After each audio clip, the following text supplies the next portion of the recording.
Hello ladies and gentlemen, and welcome to the second video in our Intro to Java Game Programming. And today we are going to get our introduction into, we're going to do math today. How about that? So we're going to get our introduction into math. We're going to play around with our system.out, that print line method, just to make a calculator. We're going to make a very simple calculator. Okay? But first, I want to take care of a couple things that'll be useful for you guys and for me in the future. Now, you see how these braces are? When I created these methods, the braces were up here, right? Now, this is one way of coding. This is very stylistic. It depends on whether or not you like it or not. I personally do not like how this looks. I like having my braces down like that. So we're going to change our Eclipse setting so that it automatically sets our braces just like that. So I'm going to head up to our Windows option, go to Preferences, and I am going to head to Java, Code Style, and then the Formatter. Here in the Formatter, I'm going to make a new, I'm just going to call it Mine, because it's mine. Head over to braces, and all these that say same line, I am going to change to next line. No need to have all these on the same line. And you can see on the right the effects changing it has on the code. The next thing I'm going to change after that, next line. Next thing I'm going to change is line wrapping. Now, the maximum line width here is set to 80. I want it to be 8,000. So what does this mean? If we start typing a line that's too long and we format our code, it'll bend it and wrap it around so it's not so long. I don't like that. I will manually do that if I choose to. I don't like having the program do it on its own because a lot of times it doesn't do it very well and it looks a little weird. So I like having it manual control, so I'm just going to set that to 8,000 and then hit OK. Now that is done. I'm going to change the font of my actual program. So up at the top you can actually search things, and I'm going to search fonts. And here's my fonts. I'm going to go to Java, and then the Java editor text font. I'm going to make it a bigger size, just so it's a lot easier for you guys to read. Okay. Now, we can actually continue with our code. Actually, I'm going to teach you one more thing real fast before we move on, because we just set up the formatter. I'm going to show you guys how to use it. So if I make my code this way again, right, and I want to format it, if you hold Control, Shift, and press F, it format your code into the way we have set up. So if your code ever starts looking ugly or not like mine, you can Control, Shift, F, and it'll make it look the way it should look. Okay? Having code that looks good is easy to read and easy to fix when you have problems. Okay, with all that out of the way, let's get an introduction into math. Now, in programming, math is the main thing you will be doing the majority of the time. Your giant computer is a giant calculator, okay? The only thing the computer knows how to do is math. So, understanding math and how to use it to our advantage is very useful for game programming, especially game programming. Okay, so let's look at different math functions. So I'm going to take out the game over, and we can print out numbers. So if I just put a 5 here and run it, in the console we get a 5. Okay, so let's add numbers. So if we have 5, and then we can go plus 5. So 5 plus 5 should give us 10, right? And we get 10. We can subtract 5 minus 5, add 0, And in the console we get 0. We can also multiply. Now multiplying is the asterisk symbol. Right? It's on your keyboard above the 9 key, the asterisk. So we will run it and we get 25. And we can also divide, and 5 divided by 5 is 1.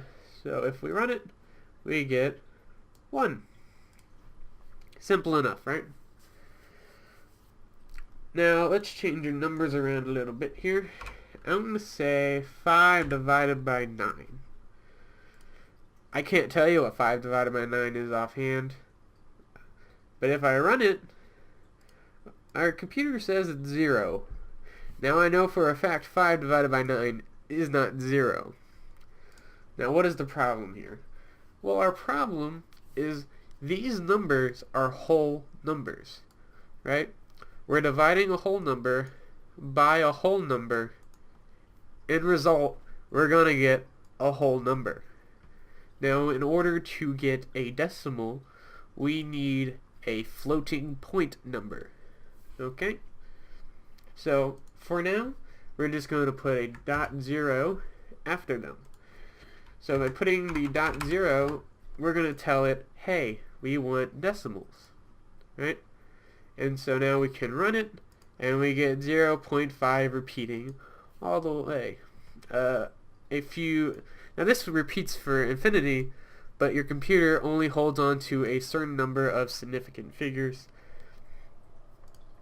Okay, so that's important to know. Your computer only has a limited amount of storage for each number. Okay?